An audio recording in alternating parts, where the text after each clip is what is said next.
Hello and welcome to another one of the Axim Global Webinar Series webinars. The title of today's webinar is Keep Calm and Keep Things Simple, a no-nonsense cybersecurity approach. Before we go into the actual presentation, I would like to just make sure that we got a couple of housekeeping issues taken care of. So first of all, during the call, you will be muted. I'd also like to inform everybody of the fact that this webinar is being recorded, and we will make this recording available within a couple of days after the webinar. In your webinar client, you've got a section for questions. So if you've got questions throughout the presentation, please do add them into the question section. At the end of the webinar, we've got a Q&A session, and we will cover these questions during the Q&A. And ultimately, please be so kind and follow us on LinkedIn and Twitter for new webinar announcements in future. With all of the housekeeping taken care of, what I'd like to do is I'd like to introduce you to Sean McAllister. I'm very excited to have him as a presenter today. He will introduce himself, but as you will see, he's an industry veteran and an expert in this field, and I definitely hope that this is going to be a very valuable presentation to you all. I'm definitely looking forward to it very much. And with that having been said, Sean, over to you. Okay, thank you, Andrew. Appreciate the warm introduction and housekeeping. Hello, everyone.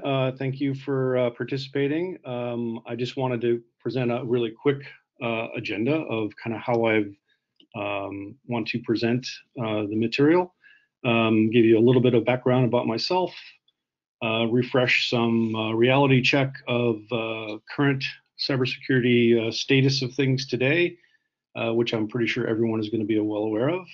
Then I'd like to articulate a different kind of approach from what we see today, and walk through some of those basics, and then leave time at the end for questions or any other kind of statements or feedback.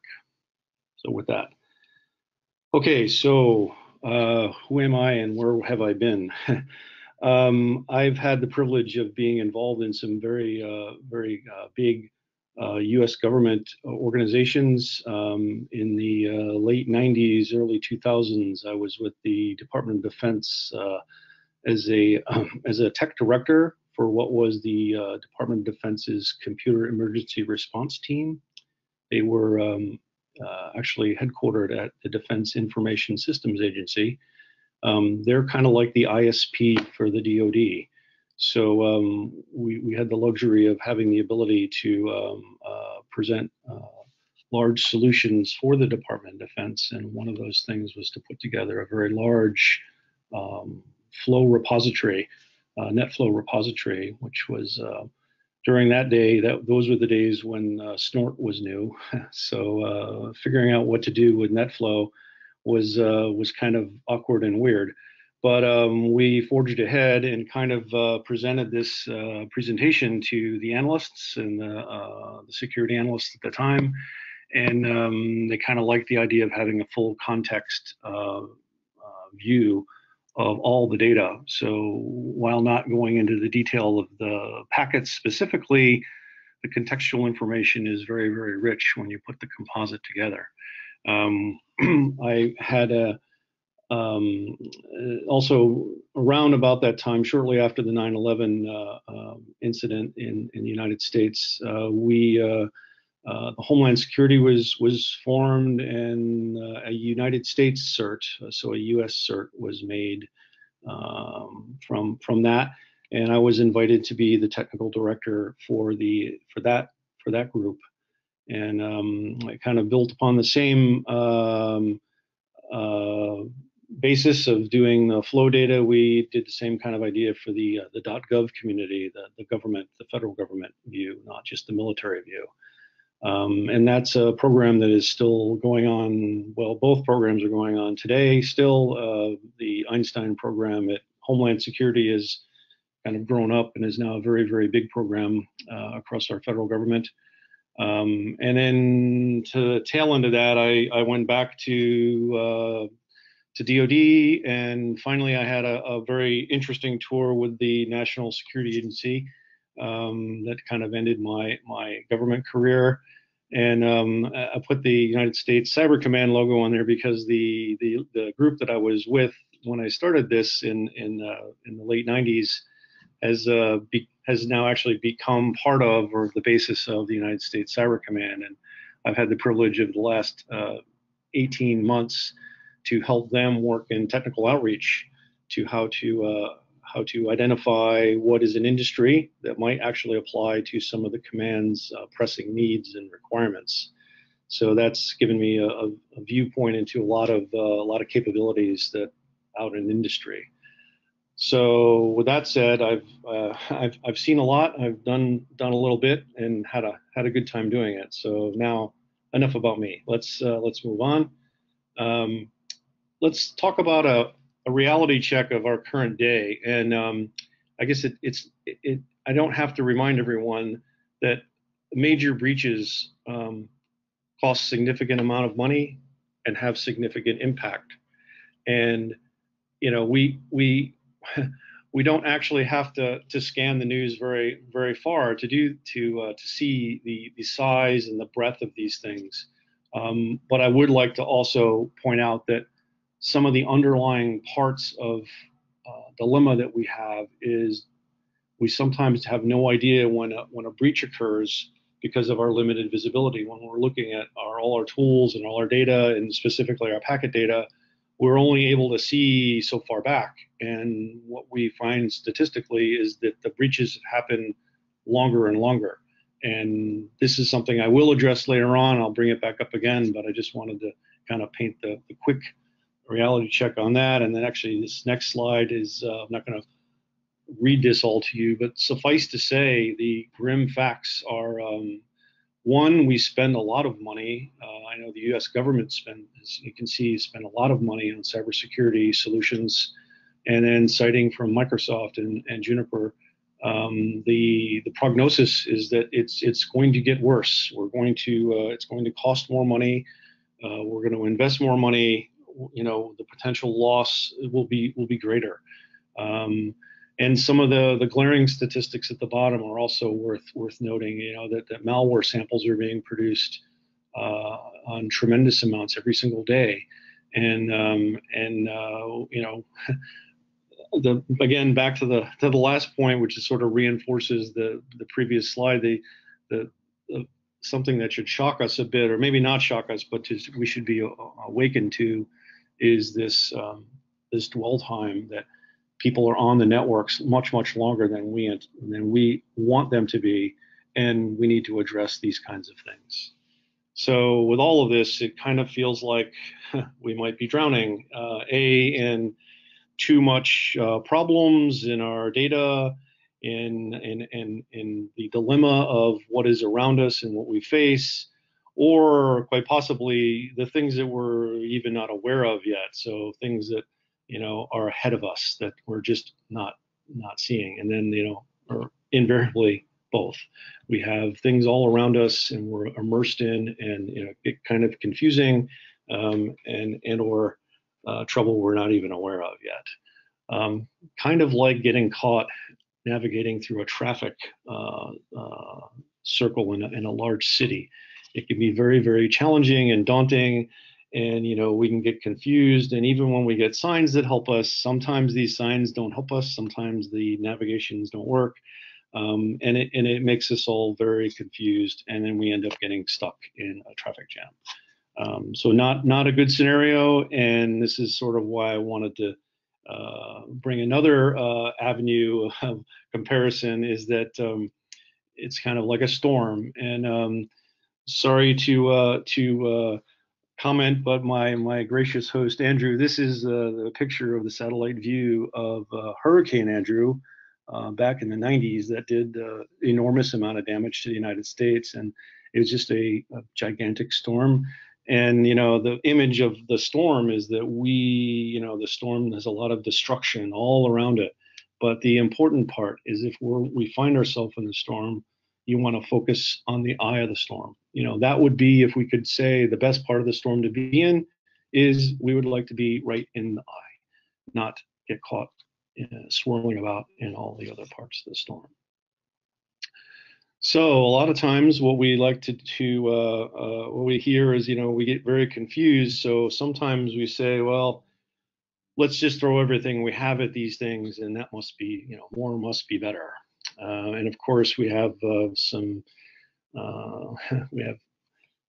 we all have experienced the fact that when we start doing more, it's not necessarily, it becomes more confusing, and it's not necessarily the best scenario for us. These are just humorous pictures of that, but I was desperately trying to find a picture that showed a network with way too many security products deployed on it, and invariably the practitioners of trying to figure this all out are lost in the fact that they don't know how to work all of these tools, and or they don't know how to work the tools in conjunction with each other. So it kind of creates a little bit of a mess. So another way of looking at it, and this is kind of interesting because United States, we just celebrate Thanksgiving. So what better way to think about more must be better than to introduce a food topic. So sometimes we say, well, let's go have a feast and let's have all these many choices, and this must be better. It is good, and I'm not knocking the fact that we all love to go to Las Vegas and enjoy the shows and the big casinos that have beautiful buffets. But sometimes it ends up where our eyes become bigger than our stomachs, and this doesn't create a healthy scenario for anyone. So in parallel, or in opposing that, I would recommend we take a simpler approach.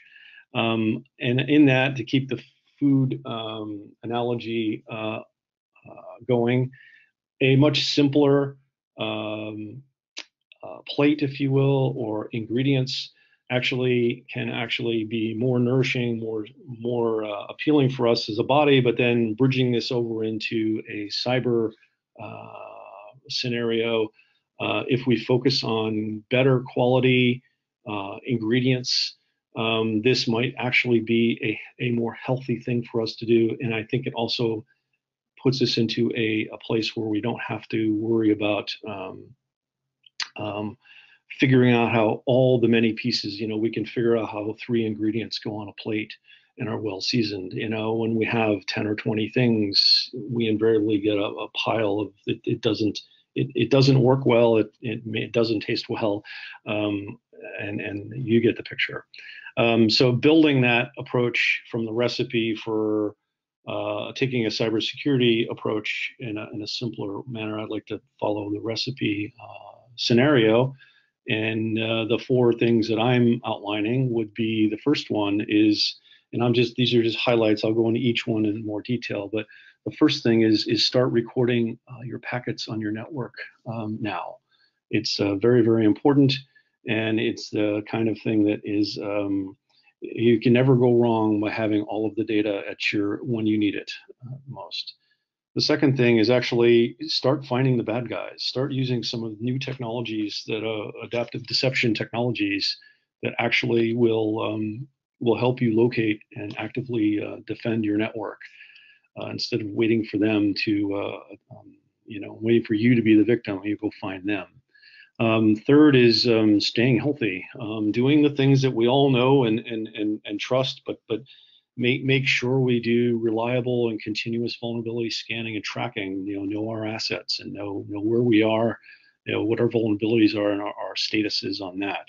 And I guess the last and not the least is sort of kind of like the plate. Everything rests on the fact that we need a really good plan. We need to understand how things fit together. So we kind of need all of these things to sit in where we are from an assessment perspective, how we're in compliance, what our risk management views are. And I'm going to accentuate the fact of guiding that, because it is confusing. It needs a little bit of guidance to get people through that.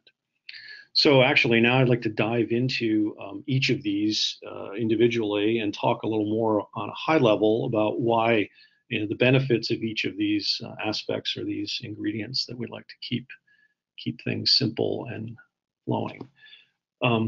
First is the recording our packets. So the reason we need to start doing this as soon as possible is you just can't go wrong. You can't go wrong when you need to find your data, like when there's a breach that happened n number of days or months ago. It's very, very important to have that visibility. Like the picture I had previously in the beginning, we only have so much limited visibility, and that kind of puts our practitioners, our analysts, our network experts, we handcuff them because they have no way of knowing how and when, the attack happened or what the methodologies were. So we kind of need to look at the next generation of packet capture appliances, which can actually, as the tongue-in-cheek tagline from our country has it, we need to figure out a way to make packet capture great again. It's always been great.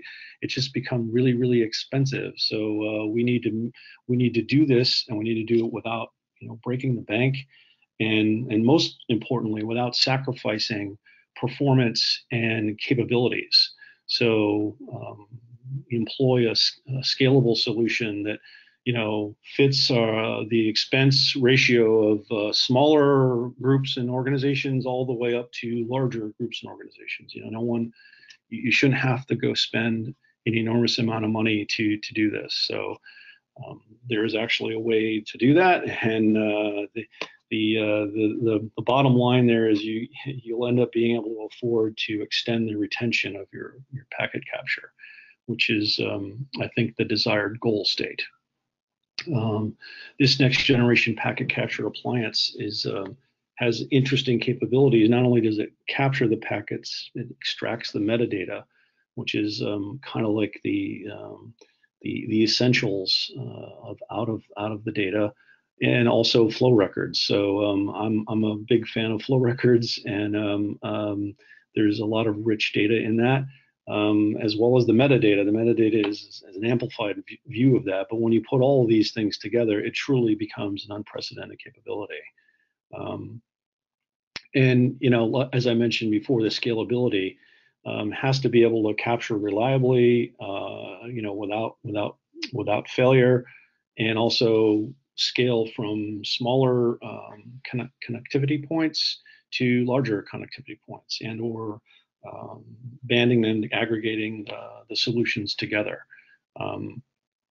And when you talk to our analysts and our security experts, they all want everything, and they want everything, and they're going to be fast. So that's the other thing. The search engines on these next generation packet capture appliances have to be quick enough to get through petabytes of traffic within minutes, not take hours or something like that, because we need to get to the answer quickly. We can't wait forever for our solutions. The analysis has to be done rapidly, because the attacks, hopefully when you catch them while they're happening, you want to be able to get to the defense point quickly and mitigate. And other features that are high on the priority list are making sure you have a very flexible and open API. The interface basically is, you don't necessarily want yet another piece of glass to stare at. You just want it to work and integrate with your current tools, or your most favorite tools, like the SIMs that are out there that everybody, the workflow process is done through, or an orchestration tool of sorts, something that actually can, the bandwidth of our analysts is limited, so we need to maximize that to give them the best opportunity to get their job done. And again, reiterating, the goal would be to store more information, more of our packet data for less money, and go from a week's perspective to months or even years, which would be ideal. And that also would help drive keeping us, to the point where we'll understand when we have a problem. And then if, God forbid, we we didn't discover the problem early enough, we can go back and recreate the crime scene via the packet data. So the first ingredient on our plate of keeping it simple is recording our packets with a full packet capture next generation appliance. The next ingredient, which goes very well with this, is the adaptive deception technologies. This is really an exciting component of the plate, because we've reached a point now where technology exists that can actually even out the playing field. So instead of us waiting around to get attacked, we can actually start actively deploying decoys in our network. This is kind of akin to a next generation of honeypot, maybe honeypot on steroids. This is a souped up version of that. The idea is the decoys can get deployed on our network. They look exactly like real assets, except they're not. The difference being we know they exist, and the attacker or someone that is not within the network, the challenge is they don't know what exists. So if they happen to wander into these onto these systems, we know that it's nefarious. It's not for good, and we can take action on that. But before we go into that idea, the whole cool part about that is you build kind of a campaign. When you look at your whole network, you can actually see, that gives you a full visibility on your network. You can then build like a campaign plan, if you will, that you can start, deploying alternate Active Directories or alternate web services or alternate, decoys of these that are not real, but then an adversary will have a 50-50 chance, or whatever percentage you populate on your network, to wander into this space. And what you end up doing is you're luring them into these traps, and because they're not going to know what's real or what's a decoy or fake, if you will. And it gets to a point where you can set up alerts. You can then you get to a point where you have near zero false positives. It also helps from uncovering security tools or applications that might be noisy in certain areas, but you can quickly tune that down, and you get it to the point where you're aware of your security tools doing what it should be doing, so you whitelist them out of there. But then when you're tuning down for the signal to wait for the attacker to basically go in the wrong space. And then when the attacker does that, you create some sinkholes inside your network, and this allows you to capture their command and control communications. So that's really, really interesting and rich, because then you can provide all the forensic information to get how they did their tactics, techniques, and procedures to accomplish the attack, or potentially the attack, because you can go one step further and actually put them in a sandbox from that point on. So you get to a point where you can help move the whole scenario from being hunted to hunt. The hunter becomes the hunted at this point, and it's a very it goes very, very well with the first ingredient we talked about, which is the recording our packets, because you have an entire recreation of how everything transacted on your network via the full packet capture ingredient or solution. And then you have this, which is recording, in essence, the attack vectors. So you can prove to someone, if you wanted to actually take appropriate legal or authority action, you can show someone that this has happened, and then it's the evidence you need to prove that. It also really, really helps your security analysts to understand how how best to catch these things with the TTPs, the techniques, tactics, and procedures. So those are our first two ingredients, and then the third ingredient is actually one that we all are should all be very well aware of, and that's just, in essence, just we stay healthy by doing the things we must do from a normal network and security hygiene perspective, and that would be accomplish vulnerability scanning, have an integrated and a comprehensive solution in that area, and it helps to have a complete assessment of all our things, passively and actively, dynamically track all our assets, all our devices, make sure we encompass our mobile, our distant, our remotes, and as well as our desktops and all our critical assets, whether they be on our network organically, or if they're deployed in the cloud. It needs to have the ability to see all of that.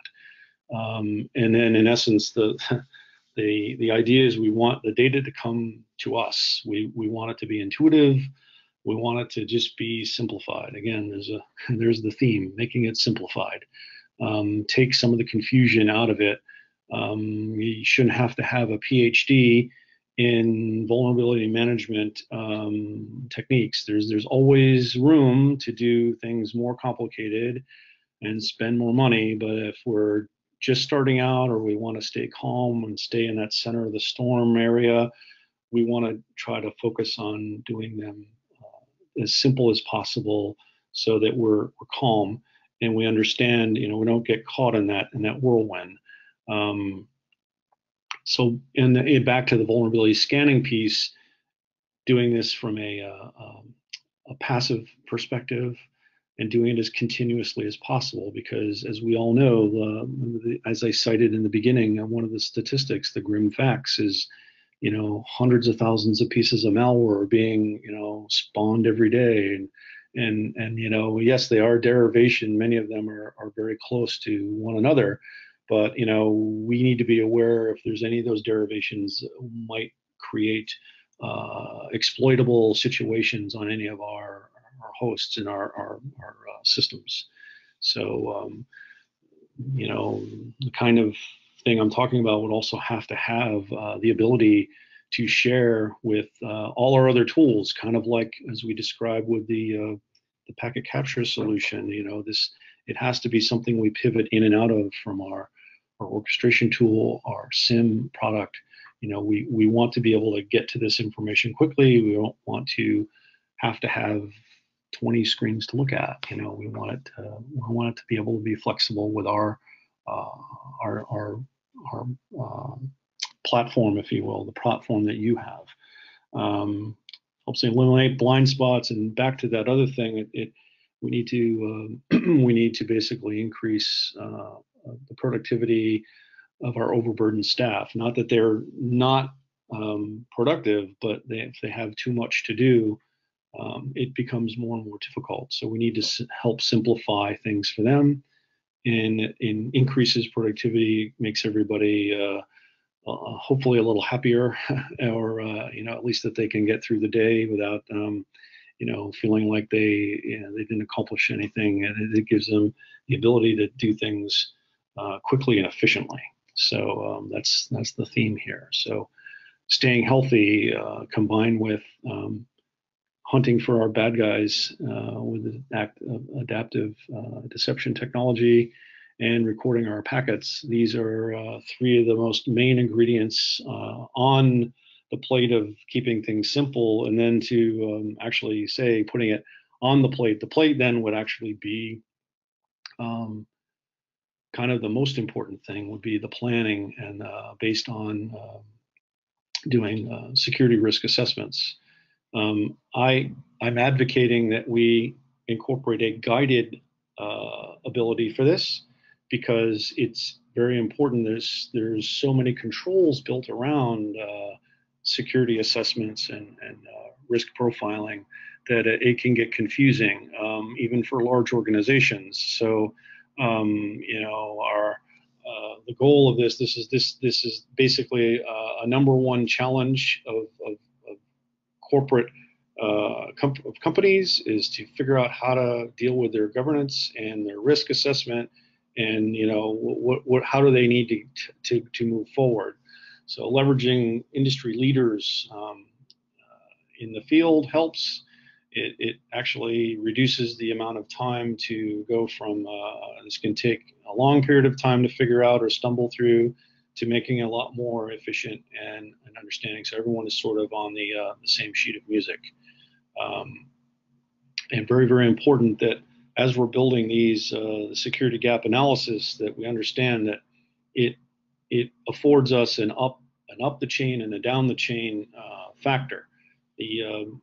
It's very important to build our board's confidence levels in where we are, what our current condition is, our current status, how we're going to go forward and remediate these things, or get better, or get more healthy, if you will, in those areas. But then you also don't want to sacrifice the technical details that are necessary for our practitioners to actually, accomplish getting those done. But so in essence, if both management and senior and board levels are on the same sheet of music as the technical practitioner levels, it makes for a more efficient process. And it actually strikes again to the idea of keeping it simple, keeping it so we don't have to have multiple products for this. We can do the same kind of product for all of that. Addressing the frameworks, it has to accommodate many of the different kinds of frameworks that we have globally, whether it one form of government or one standard. It has to accommodate any of these frameworks. Again, the idea is you define your targets and your maturity levels. You go through this guided assessment, so it's done in a calm manner. You compare your measures versus your targets. You create a customized roadmap to see how you want to improve in certain areas. Obviously, the plan is important to go up the chain to go get the necessary funding or resources to accommodate that. But the idea is, you do this in an organized, calm manner. I would advocate that the three ingredients that I've placed upon this planning plate are, in my estimation, the three of the most important type things to do, because they not only provide the evidence needed for what is happening on the network, but you're actively looking for, you're taking action, looking for the attackers before or as they're striking, and then you're accomplishing everything in a healthy manner. So the goal is you're tracking your progress and keep your board happy. Your board's happy, then everyone downstream, including the practitioner level, is happy, because you're actually seeing results getting done, and that's very, very important. So you're taking a proven evidence-based approach, and again, the theme, keeping it's all very simple. You've got, you try not to make it too complicated. It is very, very easy to try and do too much. I've had moments in my career where, let's try to do 10 or 20 things at the same time, and it's like, well, if we just stop and think about it, and we breathe a little, we talk it out a little bit, maybe if we do a few things at a time, we can accomplish more, and we can see where that takes us. So we always have room to make something a bit more complicated, but why try to do that in the beginning? Why not take a more calm approach? So now let's look at our plate altogether. Let's look at this keeping it simple approach meal, if you will. So again, recording our packets, very, very important, as a primary ingredient on our plate.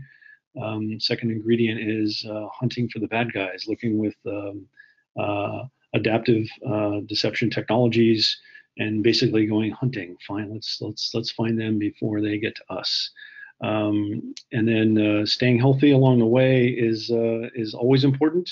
it's maybe this would be the vegetables on our plate. So we all should eat more vegetables. But anyway, and then the plate itself being the plan. We need to stay on the same sheet of music, stay organized, stay focused. So this is sort of what our plate would look like as we're articulating this, and then to just reinforce this over the last decade or so of my career, after leaving the government services. This is sort of the approach I've been advocating to many of my clients and our partners that we work with. All kind of agree that if we start keeping it simple and we make progress with showing people how to do this in a step-by-step manner, not just giving them a book. Like, it isn't okay to follow a recipe book, but actively helping people do this is not only fun, but it's also rewarding, because you see the results. You can see that you actively move someone from a position that they're not in now, and they become more. They see the light. The board or the management level understands what you're doing. It's not confusing anymore, and the practitioners are happy because they're getting the fundamental tools they need to accomplish the job, and then they can articulate in a more rational manner how to how and what more they need to go from there. So with all that, there's the shield. I did take liberty to when talking to my Axim partners that so keep calm and keep things simple. So this is sort of the emblematic of this. And then also ultimately the very important thing is, remember, we want to stay in the eye of the storm. We don't we definitely are don't want to get caught into the whirlwind of the storm, but because we know there's a storm around us, let's just focus on staying right there in the calm in the middle and keeping it simple. And I guess with that, I think we will move on to any questions or answers if there are any. If Andrew, if you're still there, or if there's anyone else. So Sean, thanks a lot for your presentation. That was definitely very interesting. And there's obviously a lot more detail to many of the things that you've mentioned, but as an approach overall, I think it's simple. As you say, it's got structure to it, which should hopefully be helpful to many of the people that are listening to the webinar. We have a number of questions, and I'd just like to start right at the top. So one of the questions was more related to sort of the I guess the system components required. So the question is, does your approach that you're suggesting require a forklift upgrade, or can I continue to use my existing equipment and processes? Yeah, that's a great question.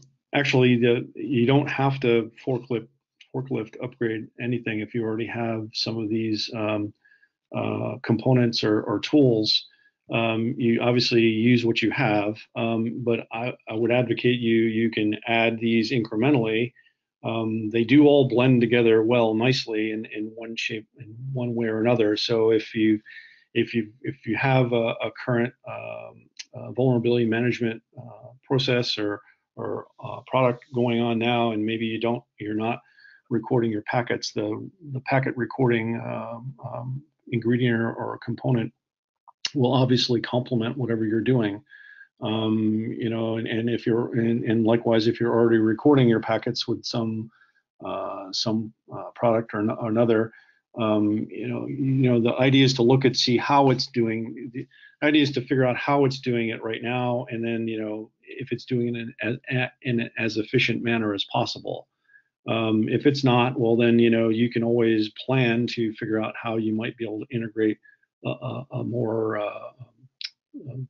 a next generation product. But in the meantime, you use what you have, and you complement what you currently have. I mean, so our teams can come in and help and do this.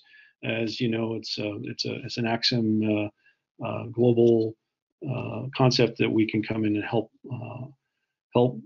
provide those solutions for the clients and for the customers, and mainly to help them achieve more mission success in their missions of securing their networks. Great, thank you. I think that just sort of pivots nicely into another question that we had. And you were obviously talking about packet capture as an important component. Now, one of the questions was how you see the financial justification for the packet capture side of things. Yeah, and this is kind of the shame. I mean, now that yes, packet capture has become an expensive proposition because it seems a lot of the solutions have been sort of coupled with storage technologies that are not cheap, and I think a goal would be to try to find this next generation solutions that we're advocating that would reduce that cost barrier significantly, so that this might be one of those things where you may want to consider replacing something because you can do more with less, and that's not tongue in cheek. It can actually accomplish the same amount of technical capabilities, and actually maybe in some cases even more, like we have better performance by taking a more efficient solution. So addressing that, if you're a smaller organization, it might be a little bit easier because so you have to find a scalable product that you don't have to buy a refrigerator size solution. You just maybe you buy a very small 2 or 4 rack unit type scenario, or even if it's even smaller depending on the location or the network connectivity. I'd advocate it as a necessary expense because in the end, when the rubber meets the road, when those statistics that I cited earlier, when those breaches occur, the impact becomes significant. So it's sort of like buying insurance. You sort of need it, and you need it. You don't need it when the accident happens. You need it before the accident happens, and you need to be prepared. And this is in light of that, this is the ingredient that gets you prepared no matter what. So hopefully that addresses that. So just for me to summarize, make sure I understood this correctly. So basically what you're saying, on the one hand side, the current generation of packet capture has become a lot more cost effective compared to some of the things that we had in the past, and scale a lot more. I think you mentioned that throughout your presentation. And obviously you mentioned it using it as an insurance, so it's definitely a component that you need. But I assume, and just correct me if I'm wrong, because I sort of took that from the presentation, one of the things that you maybe haven't explicitly mentioned, but that you were going at, is that the fact that it takes such a long time from the moment that we've actually got a breach to the moment we discover it, in many cases, that unless you've got these recordings for your analysts to go after, or potentially even police investigation to support that, if you don't have that packet capture, then essentially you've only got metadata to use, which makes it a lot more difficult to understand exactly what happened. And on the one hand side, also remediate, obviously, which is one of the things that you definitely want to do. Is that correct? Right, exactly. I mean, you need the data to reconstruct and understand what happened. Again, to cite the examples, the impact of not having that ability to see at least to cover the median time, that 100 days. I mean, ideally you want more, but the impacts are significant. I mean, in one of those breaches, now granted these are large companies that have significant shareholder and business responsibilities and accountabilities, but like the one from Equifax, I mean, there's hundreds of many lawsuits going on because the company was not doing everything in its power to protect its information for the people's information or whatever the business mission is. So it is an insurance policy. It is something you definitely need to invest in. But the next generation of these products is more cost effective. So you can do it again. It's not, we need to not be afraid to try and explore some of this next generation product space, because you can do more with less, and it's the most important ingredient. Okay, thank you. One question sort of referred back to the previous webinar on the MITRE ATT&CK framework, and the fact that you had mentioned frameworks throughout your presentation. So the question here is, are there other frameworks that organizations should look like?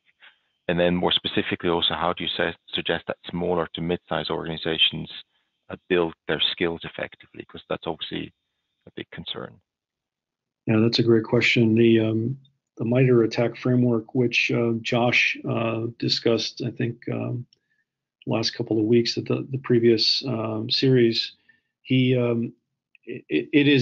it's a very organized methodology and framework, and it complements any of these other guided assessment. Actually, it is in essence a form of that, but the one level is that the assessments will cite like the NIST controls or one of the DHS controls, and I'm only citing the ones that I'm most familiar with from the U.S. perspective. But the idea is that you cite these controls that address there's sometimes underneath that thousands of different criteria, and I know Josh had mentioned that with the MITRE ATT&CK framework. They're all in essence a way to figure out how to articulate and stay not only compliant, but give yourself a risk, basically a risk reduction to understand where your risk is, and then map a plan to figure out how and what you can do to avoid that. And you can actually see this visually. So having a visual representation of it also helps articulate that up the chain of command. But then also have a really deep and rich understanding below that to know exactly what steps and how you address remediation, or not remediation, but implementing other controls that will allow you to increase your score, increase your posture in certain areas. So it's just important to have all of that work together, and I think the ATT&CK framework is also very good, and I think it's complementary to this whole equation of keeping things simple. Okay, so I've got two additional questions which sort of follow on from what you just said. One of it was, where in the framework that you were just talking about, do you see the risk management performed? And the other one was for smaller organizations with a few hundred, maybe 1,000 employees, handling this effectively, cybersecurity effectively, is a big challenge. So have you got any particular advice for organizations that are smaller as to how to do this effectively? Yeah, well, where it fits in, where the ATT&CK framework fits into my presentation from keeping it simple would clearly be in the plate arena, in the planning area. It is a basis that needs to be, things need to be built upon this plan, so upon that framework. So that's where I see it. To address the first portion of the question. The second is from a smaller organization. The process can be a lot more flexible and nimble, but the good thing is this can scale down. So it doesn't have to be a gargantuan-sized, government-sized solution. This has been something that's been a passion. I've watched and done things at large government levels, but a new thing for me is to help. It's for us all to help now people that are like smaller, locals and communities and smaller companies and businesses, because the solutions have to scale to meet those requirements. So each of these things I'm talking about scale down nicely. You don't have to again, the theme, you don't have to break the bank to do this. You just need to start doing it. And the goal is it helps progress. It helps keep things moving forward without if we just stuck with the planning phase and we didn't do anything, then we'd be guilty of just sitting there talking about work and not doing the work. The idea is you put feet to these things, and you have to have the solutions have to scale appropriately to the right levels. So small and medium and large companies, it has to scale across that entire spectrum. And I think we collectively have the ability to do that. And I think that's sort of a theme for us, and how to advance things. And most definitely, there's always room for making things more complicated and making things more expensive. But again, when you're in the small, medium-sized company range, you need to know what you need. Every dollar counts. Every bit of money invested needs to be done wisely and efficiently. So. All right.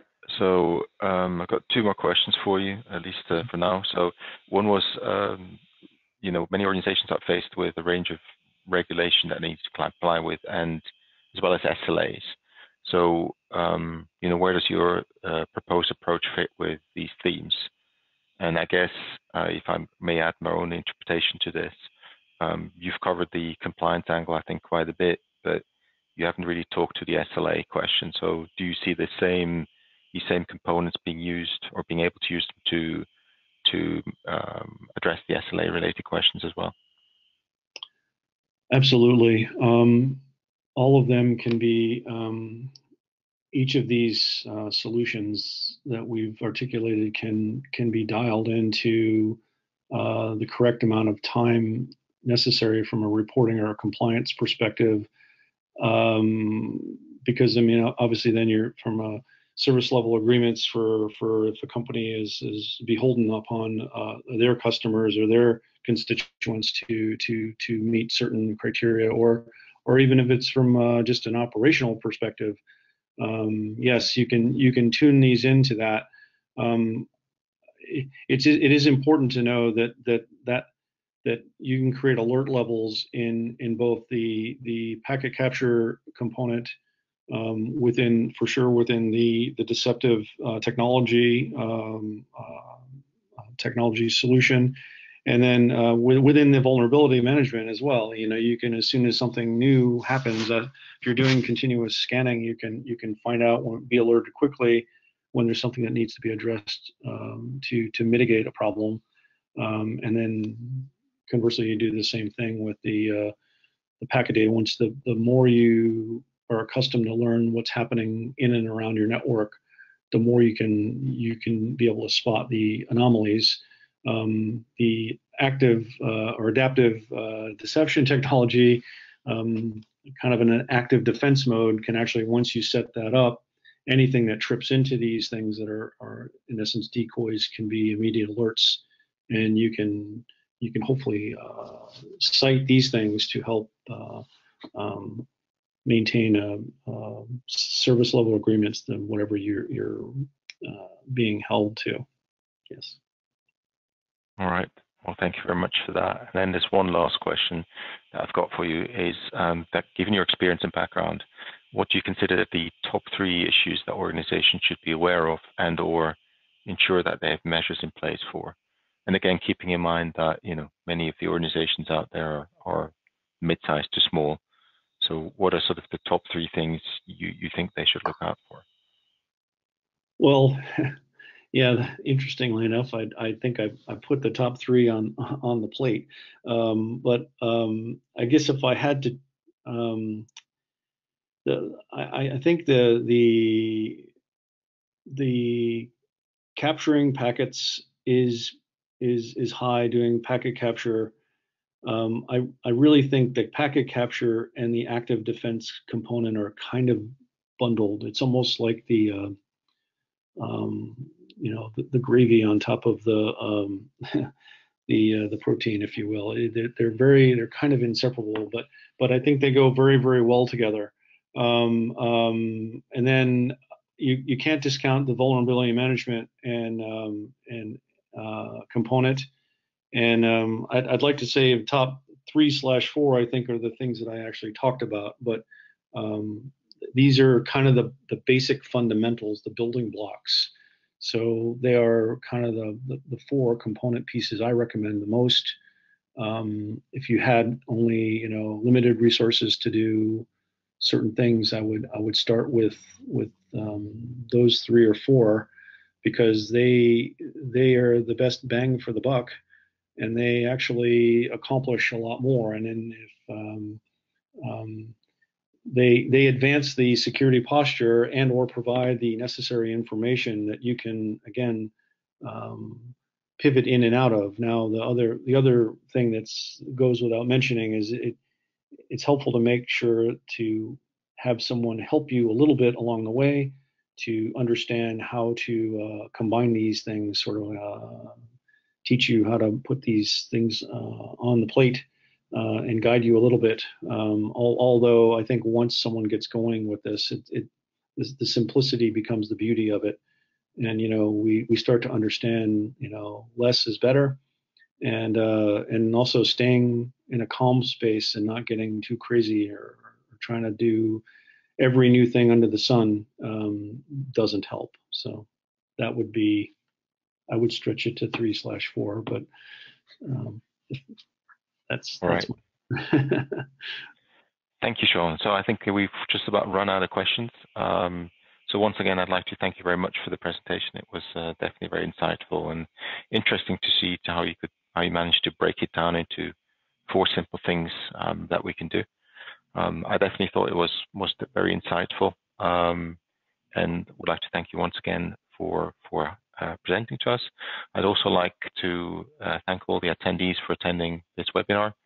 As I said, please follow us on social media for the upcoming webinars, and we will post this webinar online within the next couple of days. So if you've got anybody else that you would want to share this with, or if you want to listen to certain portions of it again, this webinar will be up on YouTube shortly. Thank you very much again, and goodbye.